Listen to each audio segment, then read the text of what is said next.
3 in the morning.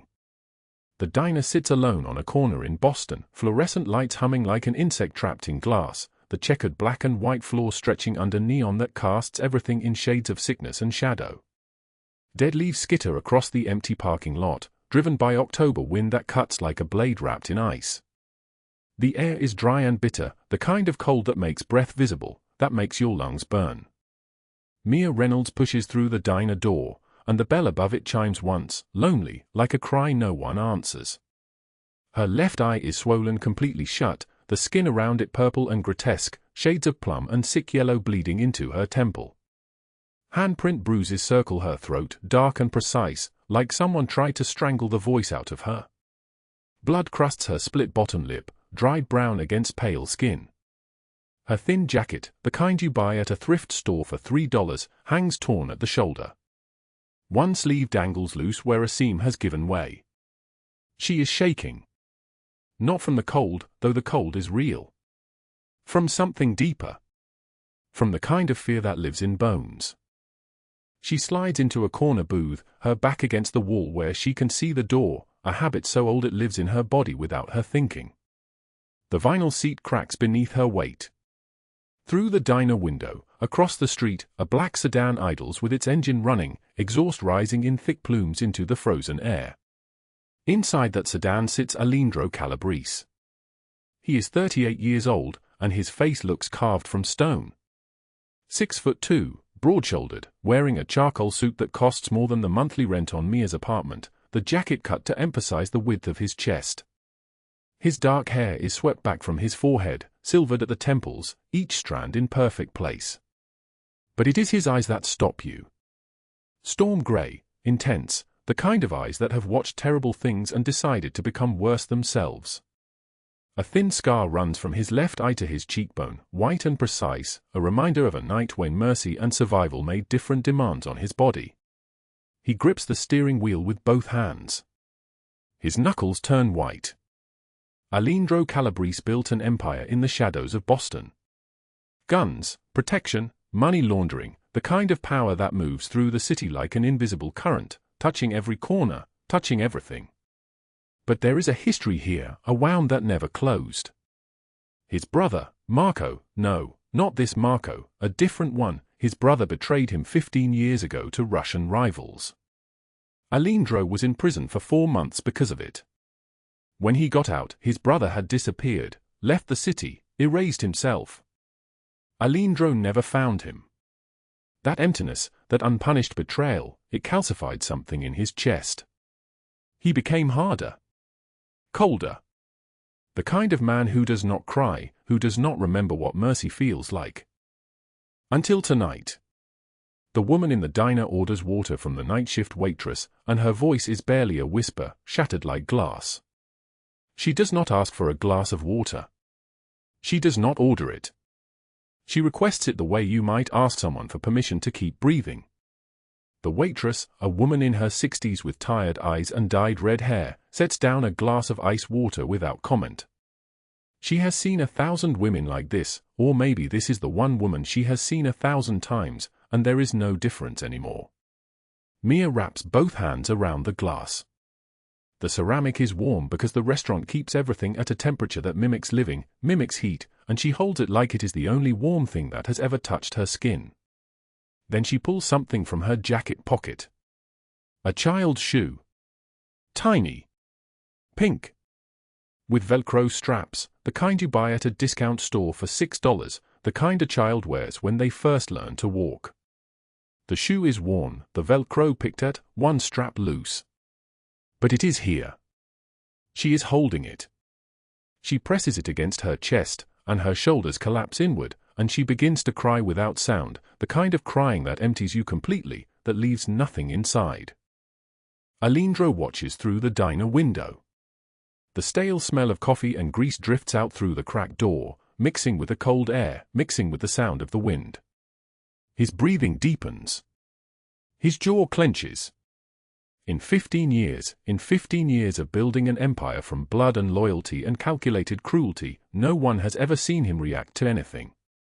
His men, Bruno, Pietro, the others who guard his interests, they joke that he has a heart made of concrete. That he was born without the capacity for softness. But right now, watching this woman press a pink Velcro shoe against her ribs like it is the only thing keeping her together, something in him moves. Something cold and dangerous stirs in his chest. He does not know her name. Not yet. She has worked in his mansion for 8 months as part of the household staff, cleaning, cooking, maintaining the spaces where he conducts business. She wears a black and white maid's uniform, and her hair is always pulled back, and she never makes eye contact, and he has never spoken to her directly. In his world, invisible people remain invisible. They are part of the infrastructure. They see nothing, hear nothing, say nothing. This is the agreement. This is how people survive in a house like his. But he knows this much. 18 months ago, there was a girl. A girl in his brother's network, pulled from a trafficking operation that ran through Boston, through New York, all the way down the eastern seaboard. The girl was 6 years old. She had been missing for 2 years. The people who found her, who extracted her, who gave her back to humanity, they came from a shelter, a small place in Dorchester, understaffed and underfunded, the kind of place that serves the forgotten. The girl's name was Emma. She was placed in foster care, and she was lost again to the system. 18 months. Aleandro has been searching. Not officially. Not through channels his lieutenants would approve of.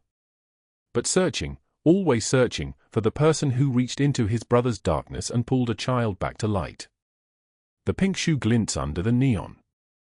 The bell above the diner door chimes again. This time it is the sound of footsteps on tile, the soft pad of worn soles on a floor, the sound of someone trying not to be heard. A man enters. Older. 55, maybe 60. Built wide, the kind of thick that comes from power and expensive restaurants and knowing that no one will tell you no. He wears a leather jacket that costs more than a car payment. His hair is slicked back. His eyes are the color of dirty ice. Douglas Hale. He sees her immediately. He has been looking for her. He slides into the booth across from her, and the air in the diner changes. The fluorescent lights seem to buzz louder, the hum becoming almost visible, a kind of pressure that pushes down on everything. Mia's head comes up. Her one good eye meets his. "Hello, Mia," he says, and his voice is smooth like oil, like poison dissolved in honey. 3 days. That was what I said. 3 days to bring me $125,000, or Emma goes back to where she came from. No more foster homes. No more second chances. Back to the network. Back to where children like that belong. Her body goes rigid. Her hand shakes so badly she nearly drops the glass of water. "I don't have it," she whispers. "I can't get it. Douglas, please. I can't." "You made a choice," he says, and he leans across the table, and the leather of his jacket creaks like the sound of something dying. "When you took that girl, when you pulled her from my brother's operation, when you thought you could save her, you made a choice. And choices have prices. You owe me what that girl cost me. $125,000. Or she goes back. And this time, no one will find her." Across the street, behind the wheel of the black sedan, Aleandro Calabrese's hand moves from the steering wheel to his phone. He does not look away from the window. His fingers move across the screen, typing one word, Bruno. Within seconds, his phone buzzes. Bruno's voice comes through, steady, professional. "Yes, boss." "That pink shoe," Aleandro says, still watching the diner. "The shelter. Dorchester. Find out who pulled the girl. Find out who saved her. I want a name. I want everything." The pink shoe presses against Mia's chest. In her other hand, the glass of water trembles, and tiny ripples spread across the surface, expanding and contracting like breath. Douglas stands. He drops a $20 bill on the table, a gesture so contemptuous, so deliberately cruel, that it lands face down on the vinyl. He leans down, his mouth close to her ear, close enough that she can smell the bourbon and smoke on his breath. 3 days, Mia. 72 hours. Then the girl disappears. And you'll never see her again. He leaves. The bell chimes. The wind swallows him. And Mia Reynolds, alone in a diner at 3 in the morning, with $17.78 left to her name, with a child's pink shoe pressed against her ribs, with handprints around her throat and a swollen eye and absolutely no way to gather $125,000 in 3 days, breaks completely. She does not scream. She does not call for help. She just sits there, and the tears come, silent and total, and the pink shoe clutched in her fist becomes the only real thing in the world. What happened next would echo through both of their lives. But first, you need to understand how they got here. First, you need to go back 8 months, to the day Mia walked into the Calabrese mansion with her head down, invisible, unaware that everything she thought she was surviving for was already changing. Because sometimes one hand reaching out at the right moment can change an entire life. If this story is touching your heart, drop a like right now. Subscribe so you don't miss what happens next, because the next 15 minutes will break you and rebuild you. Share this with someone who needs to hear it. Now, let us go back. Let us understand what brought her to this moment. 8 months earlier, the marble foyer of the Calabrese mansion smelled like lemon polish and old money. Mia Reynolds stood with her hands clasped in front of her, her black uniform so new it still held the creases from the package, the white collar starched rigid against her neck. The head housekeeper, a woman named Patricia with steel grey hair pulled into a bun so tight it seemed to stretch her skin, walked slowly around her, examining her the way a drill sergeant examines a recruit. "You see nothing," Patricia said. Her voice was flat, matter-of-fact. "You hear nothing. You speak to no one unless they speak to you first. The East Wing study must be cleaned before 6 in the morning, before Mr. Calabrese wakes. The conference room gets cleaned at night, always at night, after the men have left. The library on Tuesdays and Fridays. You understand?" "Yes," Mia whispered. "Yes, what?" "Yes, I understand." Patricia stopped in front of her. She was nearly 6 feet tall, broad-shouldered, and her eyes were the color of winter sky. "Good. Because here you are invisible. That is your job. Not to clean, not exactly. Your job is to be invisible while you clean. The moment Mr. Calabrese or any of his associates notices you, you have failed. Do you understand?" Mia nodded. She understood more than Patricia could know. Being invisible was something she had been practicing for 17 years, ever since she was a child, and learned that the safest place to be was nowhere at all, unnoticed, unremembered. She could do this. She had to do this. Emma was counting on her. The first week, she moved through the mansion like a ghost. The marble floors gleamed under her mop, reflecting the enormous crystal chandelier that hung in the entrance hall like a frozen explosion of light. She scrubbed the baseboards of the East Wing study while Aleandro Calabrese sat at his desk, making phone calls in a language she did not recognize, his voice deep and steady like the rumble of distant thunder. She kept her eyes down. She moved slowly, deliberately, so her footsteps would not distract him. When he left the room, she exhaled. The conference room was different. There, she cleaned blood from the marble floor at 2 in the morning, scrubbing red into pink into white, and asked no questions. The blood pooled in the grout lines, stubborn, reluctant to leave. She used hot water and a brush with stiff bristles, and her hands grew raw, and she did not think about what kind of blood it was or how it got there. Bruno came in once while she was working. He was broad-shouldered and scarred, with a neck that looked like tree trunk, and he carried the smell of cigarette smoke and cologne that cost more than her weekly wages. He watched her for a moment, then left without speaking. But she heard him outside the door, talking to someone else. "The new maid," he said. "She doesn't look up." "Good. Calabrese will like that." 2 weeks in, she overheard Pietro and Bruno discussing shipment routes while she dusted the library shelves. They stood by the fireplace, their voices low but not low enough, and they talked freely as if she were furniture, as if the girl on the ladder with the cloth and the spray bottle were no more capable of hearing them than the chairs were. The product arrives Thursday night, Pietro said. His hair was black, slicked back, and his eyes were cold like a shark's eyes. 12 shipments, mixed cargo. The warehouse on Atlantic is secure. How much? Bruno asked. 70 units. Street value, 2 million. Mia's hands froze on a leather-bound book.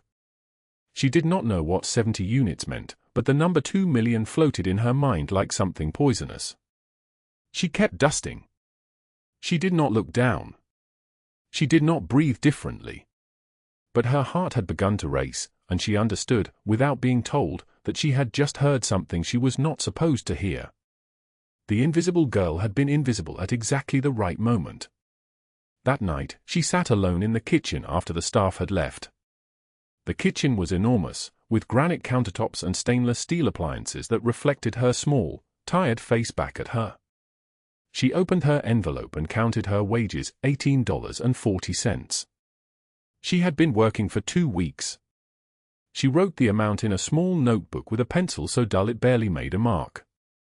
$18.40.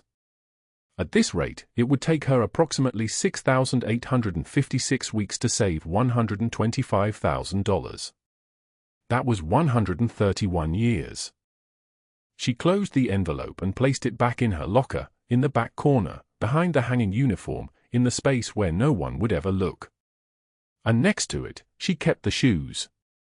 They were small, pink, with Velcro straps instead of laces because Emma's hands had not yet learned how to tie. Size 6 toddler. The fabric was worn soft from being washed so many times. The sole showed the shape of a small child's foot, the big toe pressing slightly to one side, the way Emma's foot pressed when she ran. The shoes were proof. One person could be saved. One. Even if that person could not save herself. Mia had found Emma 18 months ago, when she still worked at Harbor Light Women's Shelter in the basement office where intake paperwork piled up like snow. It was late, nearly midnight, and most of the staff had gone home. Mia was filing cases, organizing lives into folders, when she heard it, a small sound, something between a whimper and a cough, coming from the storage closet on the first floor. She opened the door slowly. The closet was dark and smelled like cleaning supplies and something else, something younger and more afraid. In the back corner, sitting on the concrete floor with her arms wrapped around her legs, was a child. Small, maybe 5 or 6, with dark hair in tangled braids and skin that looked gray in the dim light. Her dress was 3 sizes too big, hanging off her thin shoulders like a sack, and her feet were bare, bruised along the ankles. "Hi," Mia said. She crouched down slowly, the way you would approach a wounded animal. "My name is Mia." "What's your name?" The child looked up. Her eyes were brown, but something in them was already old, already used up. "Emma," she whispered. "My name is Emma." "Okay, Emma. You're safe now. Nobody is going to hurt you here." Emma's eyes filled with tears. She did not cry, but the tears rolled down her cheeks like she was a stone and the tears were rain. "The bad man said I have to go with the people tomorrow. He said if I cry, he will." She stopped. She could not say the rest. Mia's chest cracked open. She reached out and took Emma's hand. The hand was small enough to fit in her palm, cold, trembling. And in that moment, Mia made a choice. She did not think about the consequences. She did not think about her own life, her own precarious position, her own future that was already fragile as glass.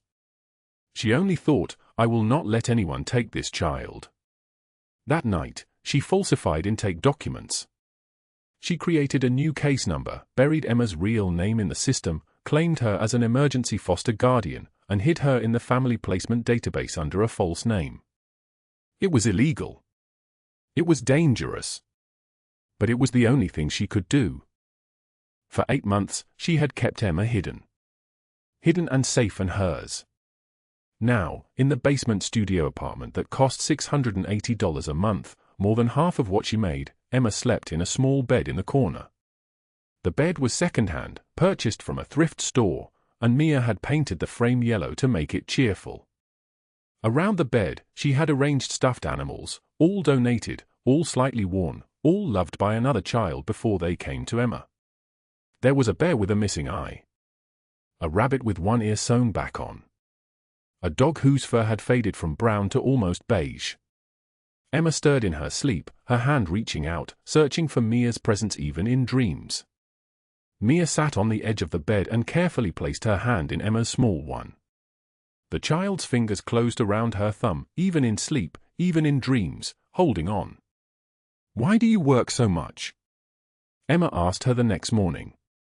She was sitting at the kitchen table, which was really just a folding table that Mia had covered with a yellow cloth.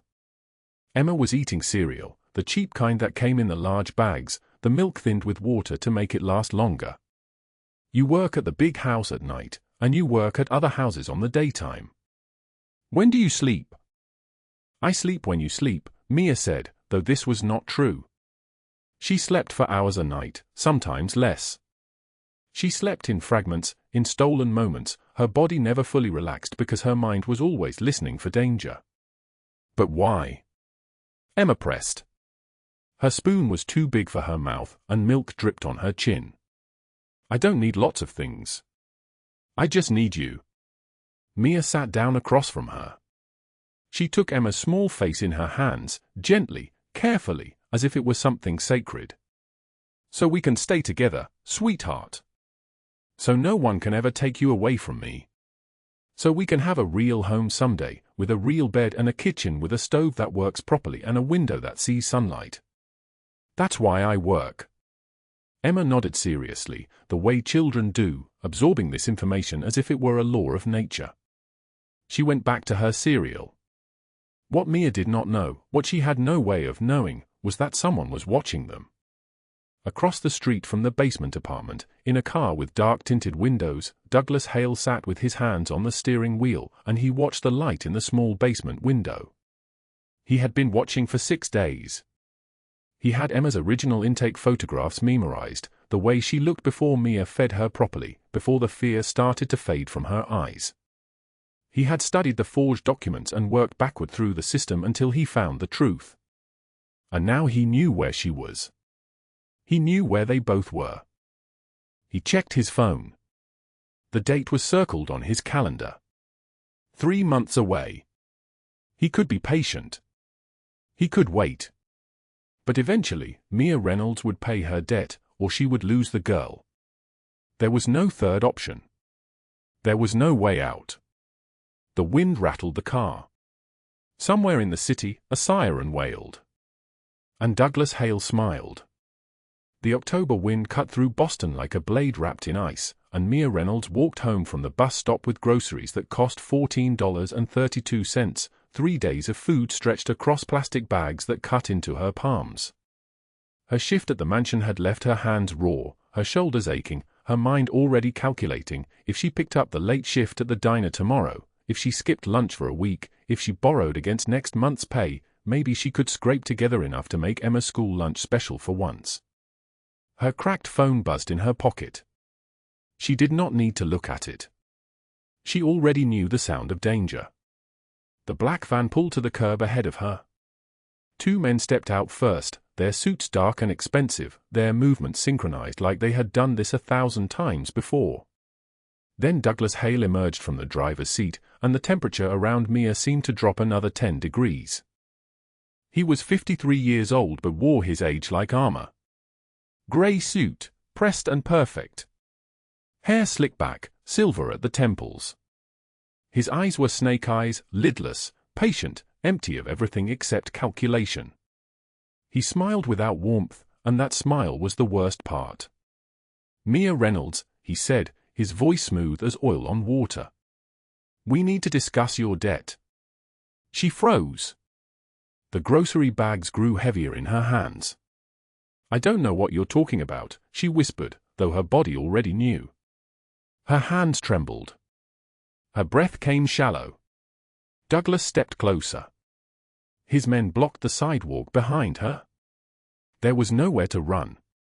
"Emma Martinez," he said, reading from a file he held casually, as if discussing the weather.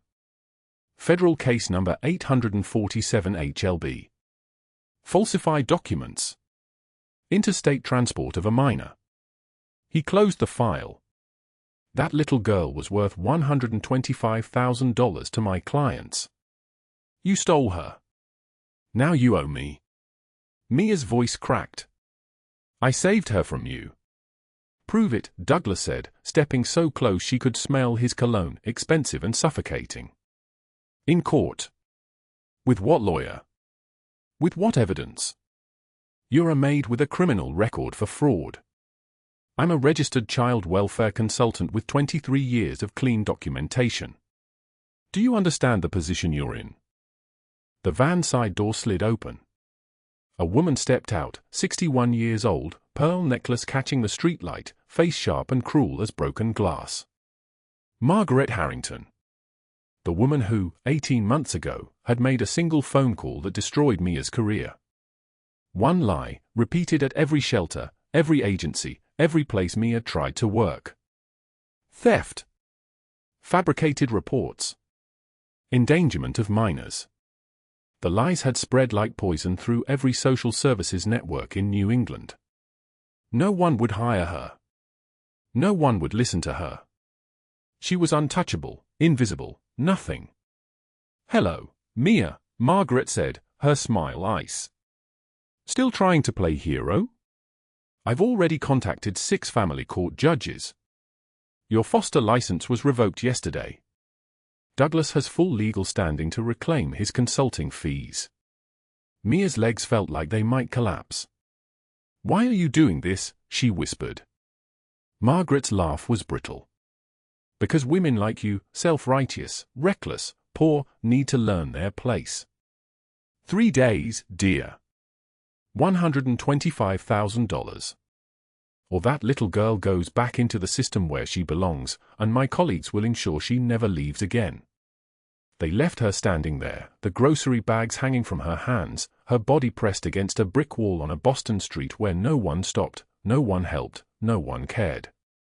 The wind rattled a chain-link fence somewhere nearby. A siren wailed in the distance.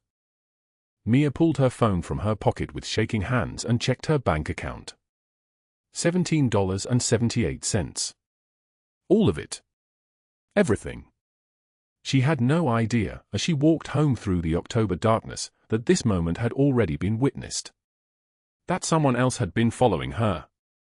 That someone had seen the van, heard the threats, watched her collapse against that brick wall. She had no idea that her entire life was about to change, though not in the way she feared.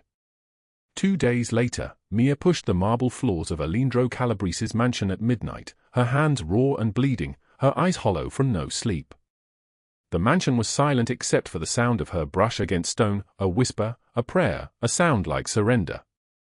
The enormous entry hall, with its chandelier hanging like a crown over nothing, felt emptier than any shelter she had ever worked in. Aleandro emerged from his study at 1 in the morning.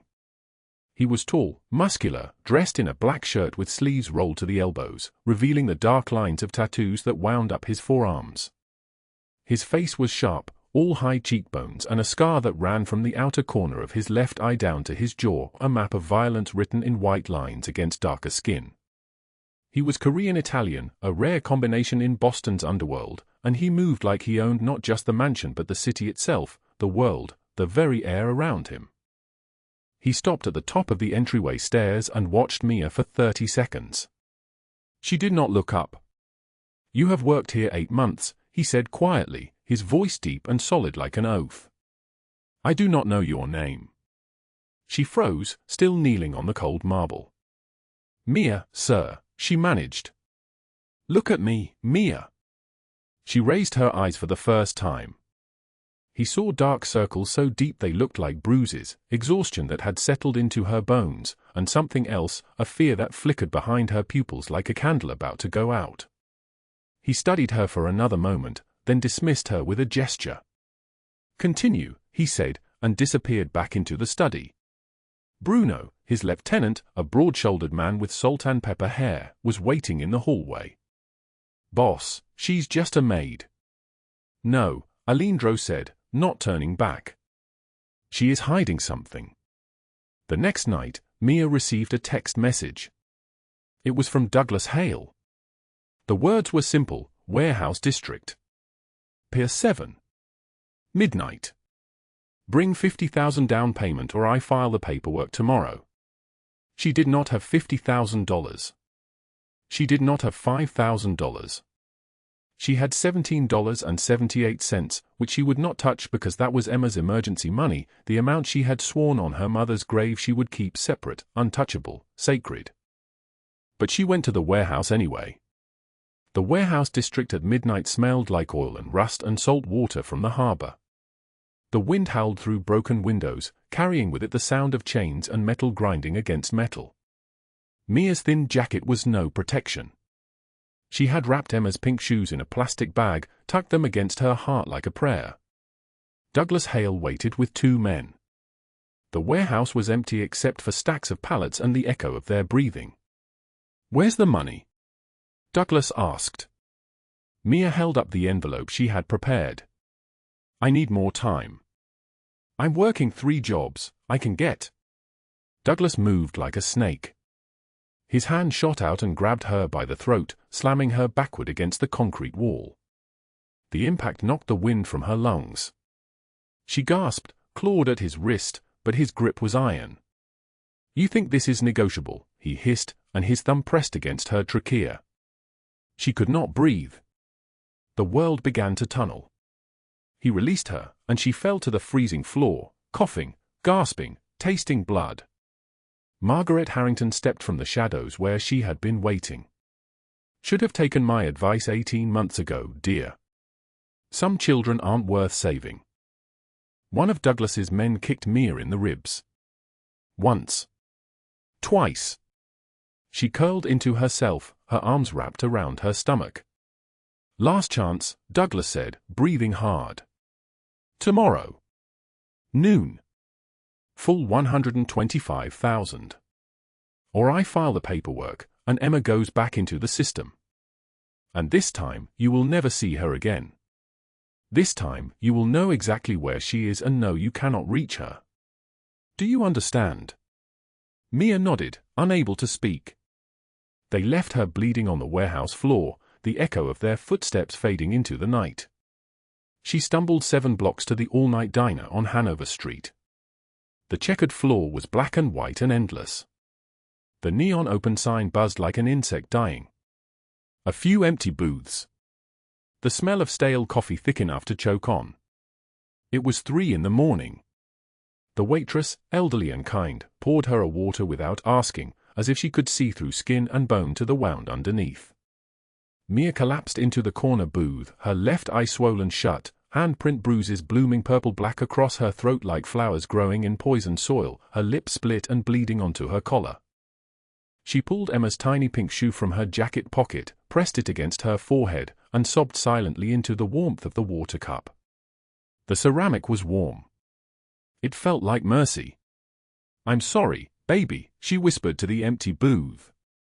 "I tried."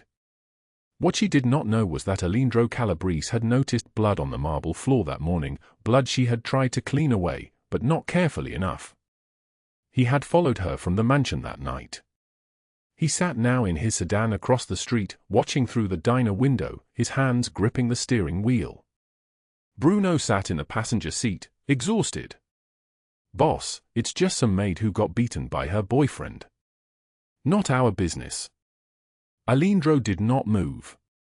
His eyes remained locked on Mia's small, broken figure in the booth, the way she held that child's shoe like it was the only thing keeping her alive. "Find out everything," Aleandro said quietly. "Who she is. What happened tonight. Who did this to her. Everything. Boss. Everything, Bruno." The investigation took 48 hours. Bruno and Pietro, Aleandro's second lieutenant, pulled records, called contacts, checked surveillance footage from the warehouse district. They discovered everything. Mia had worked at Harbor Light Shelter. She had fostered a child named Emma Martinez. Douglas Hale was flagged in federal databases as a suspected human trafficker, though somehow he had never been convicted. Margaret Harrington sat on for charity boards and had quietly destroyed the careers of 15 social workers who had gotten in her way. Pietro brought Aleandro a photograph. Emma, school picture, age 8, bright smile, dark eyes that held too much knowledge of the world's cruelty for a child her age. Aleandro's hand trembled as he held the photograph. He pulled open a locked drawer in his desk and removed another photograph, this one worn, creased, the colors faded. An infant. 6 months old. Dark eyes identical to Emma's. His daughter. The one his brother Kai had stolen and sold to traffickers during the family war, the betrayal that had cost him his brother's life and his daughter's childhood. The photographs were identical. Pietro's voice dropped to a whisper. "Boss, is that?" Aleandro's voice broke. "That's my daughter. She saved my daughter." Bruno and Pietro exchanged a look neither had seen on their boss's face in 15 years. His eyes glistened with tears, and neither man had thought Aleandro Calabrese capable of tears. The next morning, Aleandro appeared at Mia's basement apartment. The door was chained, locked, reinforced with a second deadbolt she had installed herself. She answered cautiously, her eyes swollen purple, terrified. "Mr. Calabrese." His voice was gentle. "Emma. The child you are protecting. Tell me about her." "I can't lose her," Mia said, backing away. "Please don't." "I am not here to take her," Aleandro said, stepping inside. "I am here to help you. Tell me everything." Over coffee at her kitchen table, Mia revealed it all, finding Emma locked in the shelter closet, the falsified documents, Douglas Hale's network, the $125,000 debt due at noon, Margaret Harrington's lies that had destroyed her career, the beating at the warehouse, the feeling that the walls were closing in. She showed him the court documents, the threat letters, everything. When she finished, she whispered, "Why would you help me? I'm nobody." Aleandro placed a photograph on the table beside Emma's school picture. His infant daughter. The resemblance was unmistakable. "Because that is my daughter," he said. "My brother sold her to traffickers when she was 6 months old. I have searched for 19 months. You saved her when I could not. You gave her shoes. You gave her safety. You gave her a life. Now I will give you both everything." He stood, and his voice dropped to something dark and final. "Douglas Hale and Margaret Harrington will not touch either of you again. I promise you this." At noon the next day, the deadline arrived like a guillotine blade falling through silence. Douglas Hale stood outside Mia's apartment building with Margaret Harrington, 2 court documents clutched in his fist, and 2 police officers they had paid $3,000 each to bring along. The October sun hung cold and pale above the Boston streets. Margaret wore a cream-colored coat worth more than everything Mia had ever owned, her silver hair perfectly arranged, her face a mask of practiced concern. She knocked on the apartment door with her knuckles wrapped in a silk handkerchief, as if the poverty on the other side might soil her skin. "Mia, dear," Margaret called through the door, her voice dripping with false sweetness like honey poured over broken glass. "We need to talk about Emma's future. It is time to face reality." No answer came. The door remained closed, the chain lock undisturbed. Douglas's jaw clenched. He pulled out his phone and nodded to one of the officers. The man stepped forward and kicked the door. Once, twice, 3 times. The lock splintered. The door swung open to reveal an empty apartment, a studio room with a single mattress on the floor, a child's drawing taped to the wall, and nothing else. Margaret's face went pale. Douglas's face went red. He dialed Mia's number. It rang 4 times before going to voicemail. He left a message, his voice low and venomous, each word a weapon. "You can run, but I have judges, Mia. I have paperwork. I have everything. That little girl will be in my network by tonight. Do you understand me? By tonight, she will be back where she belongs. You cannot hide from me forever." He hung up. Margaret turned away, her composure cracking like ice under pressure. One of the officers shifted uncomfortably. They had been paid to intimidate, not to chase ghosts through an empty apartment. 3 blocks away, In a townhouse on Beacon Hill with windows facing the harbor, Mia sat on the cold tile floor of a bathroom that was larger than her entire old apartment. The fluorescent light overhead buzzed like an angry wasp.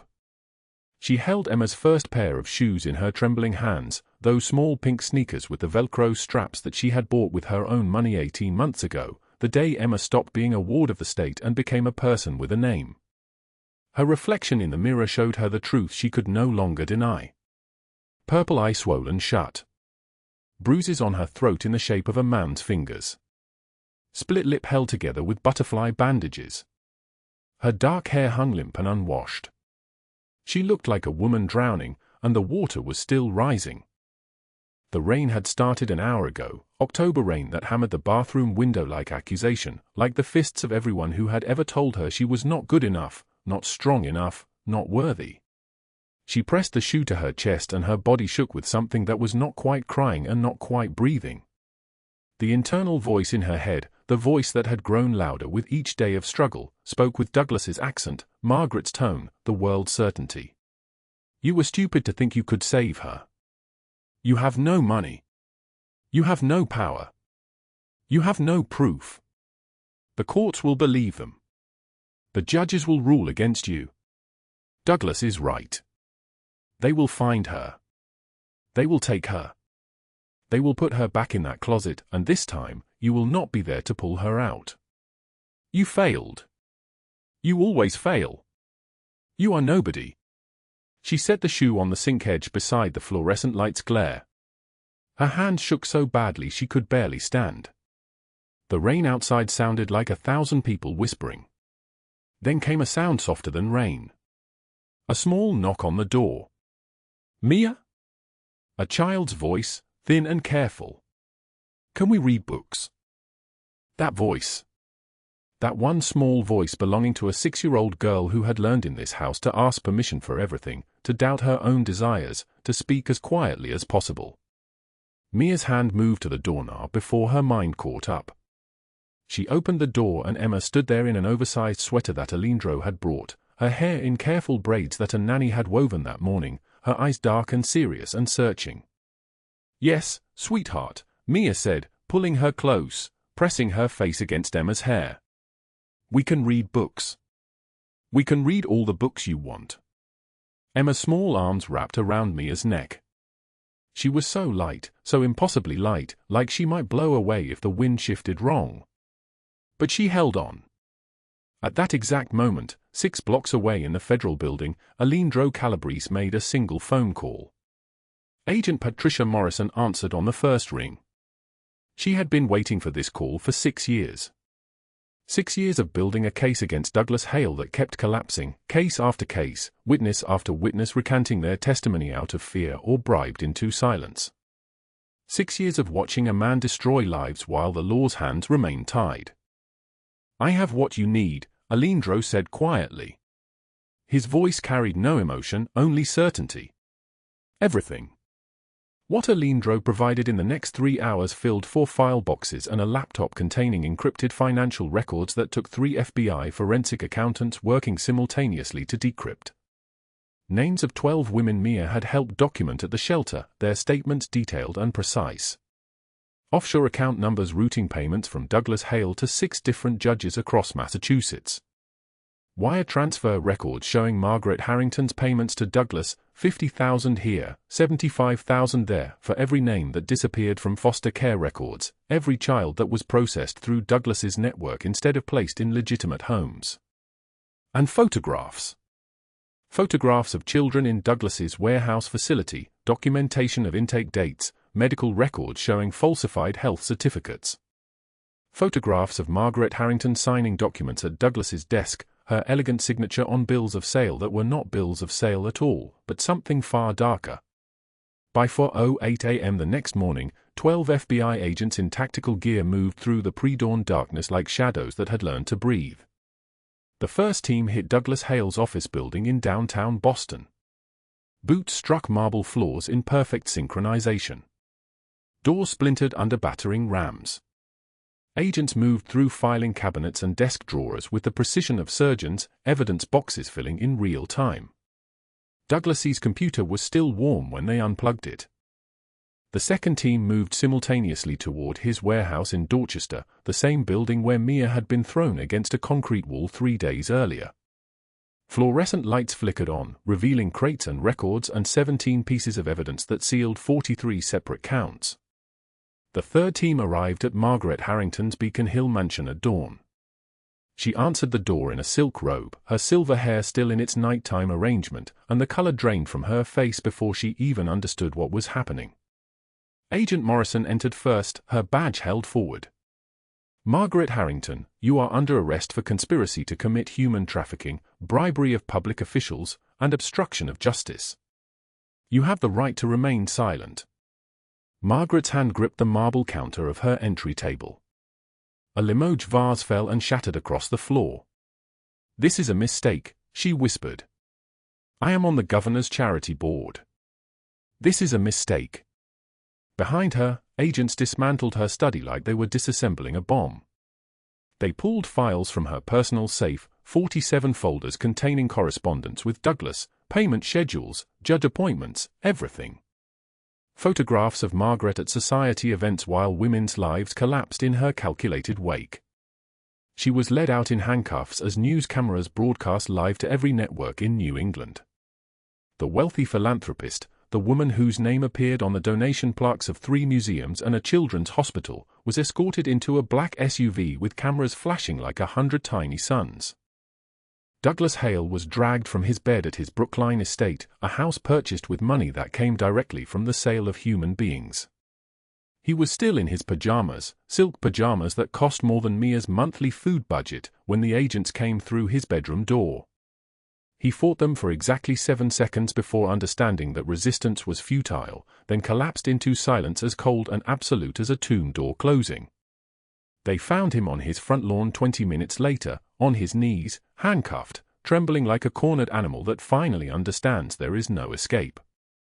Douglas William Hale, the arresting agent, read, her voice clear and loud enough for every camera to hear, "You are under arrest for human trafficking of 43 minors, racketeering across state lines, conspiracy, money laundering, and bribery of public officials.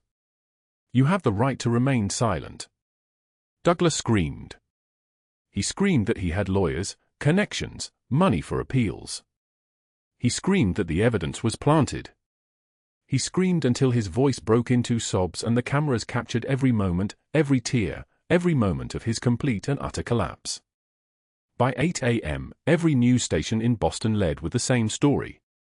By noon, national networks picked it up. By evening, 38 states were discussing the arrests. By the end of the week, Margaret Harrington's name had become synonymous with corruption and cruelty. Federal court convened 2 weeks later. The cases moved quickly, too much evidence, too many witnesses, too much public pressure. Douglas Hale stood before Judge Catherine Chen in an orange jumpsuit. His hands shook as the verdict was read. Guilty on all counts. 40 years in federal prison.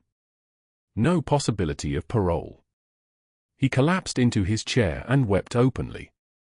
Margaret Harrington appeared 3 days later.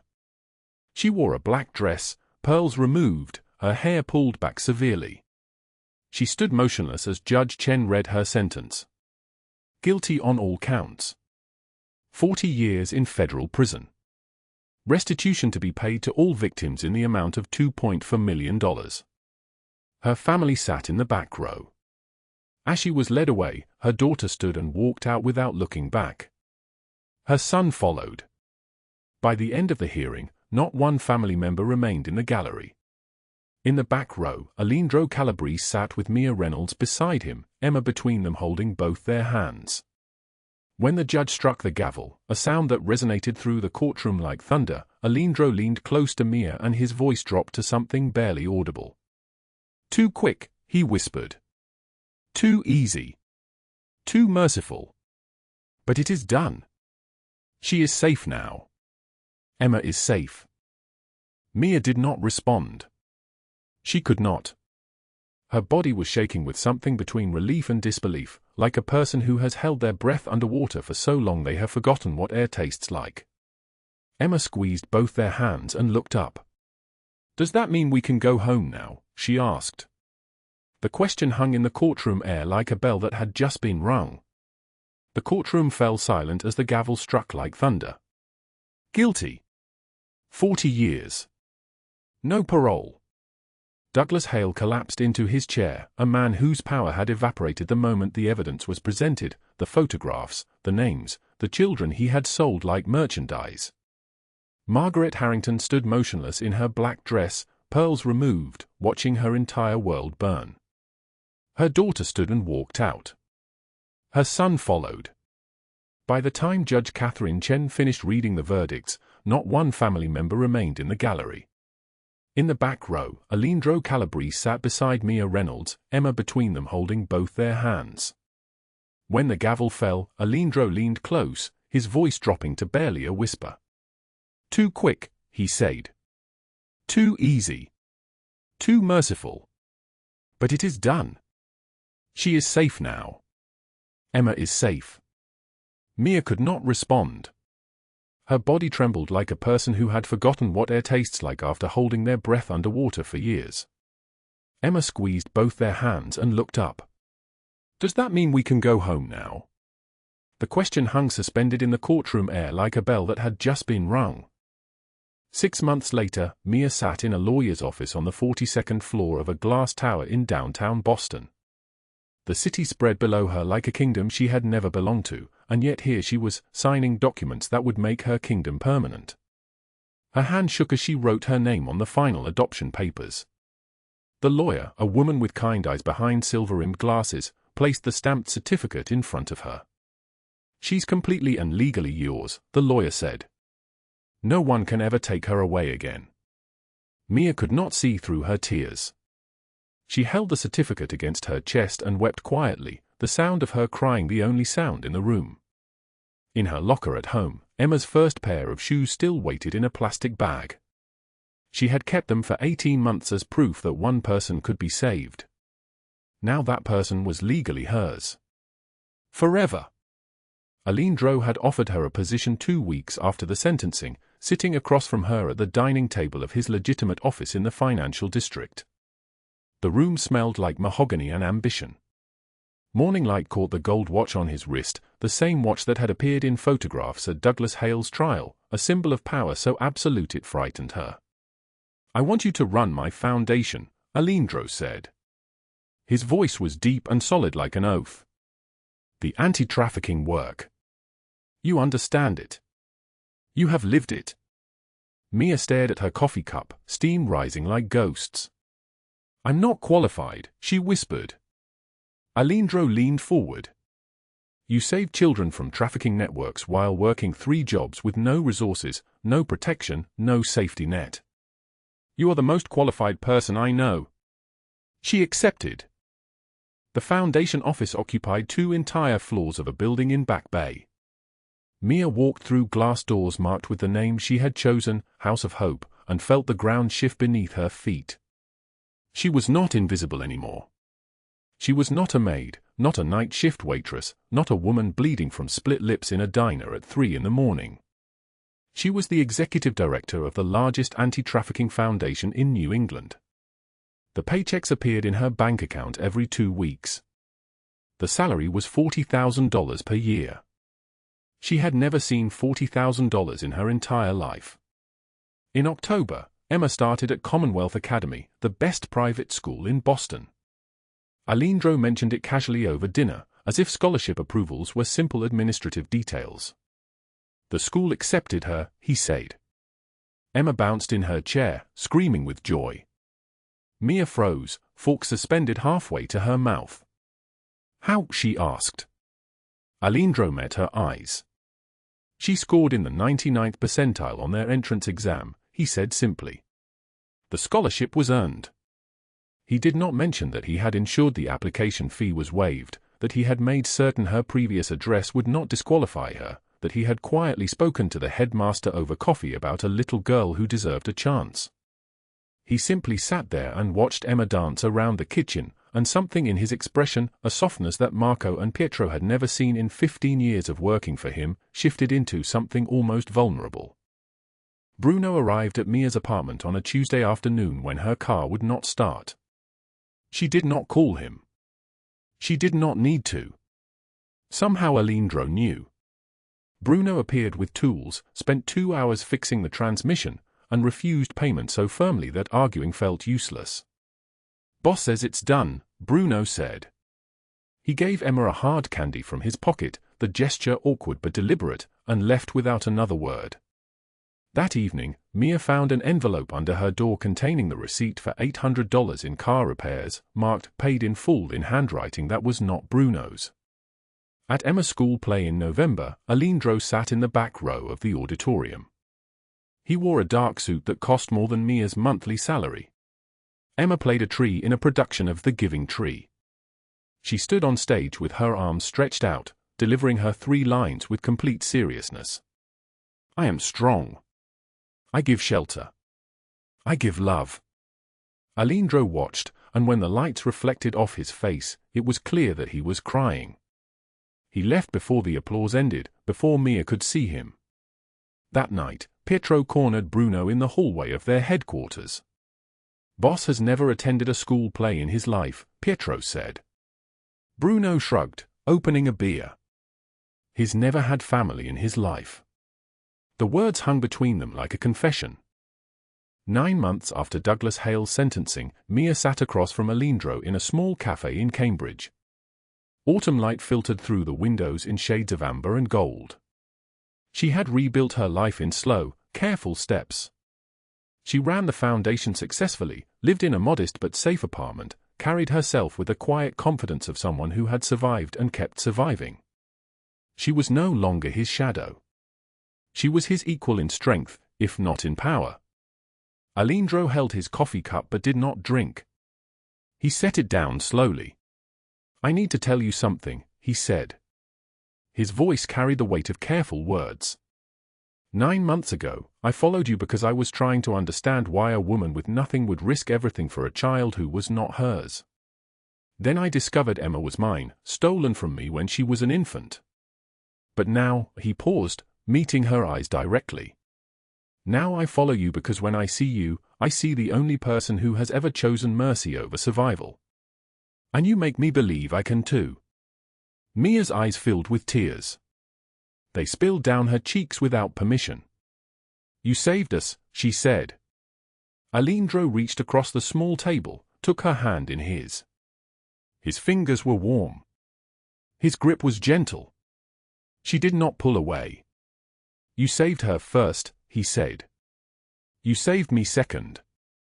I am simply trying to be worthy of that." 2 weeks later, at a foundation gala, Emma tugged on Aleandro's sleeve during the silent auction. There were 300 people in the ballroom wearing expensive clothes and expensive smiles. Emma, 6 years old and wearing a navy dress Aleandro had purchased without telling Mia, looked directly into his face. "Is it okay if I call you Dad?" The question dropped like a stone into still water. The entire room seemed to hold its breath. Aleandro froze. His eyes glistened. He knelt down, pulled Emma into an embrace so fierce and gentle it broke something in everyone who witnessed it. He whispered something in Korean, a blessing his own father had given him, the only inheritance that had survived his childhood. Mia watched from across the room, crying, and saw the most powerful man in the city transformed by 2 words spoken by a child. 1 year after the sentencing, Mia and Aleandro sat in the same corner booth of the diner where everything had changed. The black and white checkered floor, the dying neon lights, the stale smell of coffee and grease, all of it exactly as it had been. But it was 7 in the evening now, not 3 in the morning. Emma colored in a notebook beside them, her pencil moving across paper with the focus of a child creating worlds. The same elderly waitress brought coffee, smiled. "You two look much better than last time," she said. Mia laughed. Her face was healed. Her eyes were bright. She wore a simple dress and moved through space with the confidence of someone who knew she belonged. Aleandro wore his dark suit, but his attention was entirely on Emma's drawing. He turned to Mia. "Do you remember what you said that night? When I asked why you saved her?" Mia shook her head. you said, because if one person doesn't reach out their hand, nobody will. He took her hand across the table. You reached out your hand to a child in a closet. That hand saved my daughter. That hand saved me from becoming the monster my brother was. That hand changed everything. Mia squeezed his hand as Emma looked up. Can we get pancakes? They both laughed together. Douglas Hale and Margaret Harrington would spend the next 40 years in federal prison, their networks dismantled, their power erased. Mia Reynolds legally adopted Emma and now runs the largest anti-trafficking foundation in New England. Aleandro Calabrese found the family he thought he had lost forever. And Emma finally got the shoes that fit, the home that stayed, and the parents who chose her. Because sometimes one hand reached out at the right moment can change an entire life. If this story moved you, hit that like button and share it with someone who needs hope today. Subscribe because tomorrow we have another story about what happens when the most powerful man meets the most powerless woman and everything changes. Drop a comment telling us, have you ever reached out your hand when nobody else would? We read every single one. Thank you for staying with us until the very end. We wish you good health, a joyful life, and days filled with peace and happiness. See you in the next story.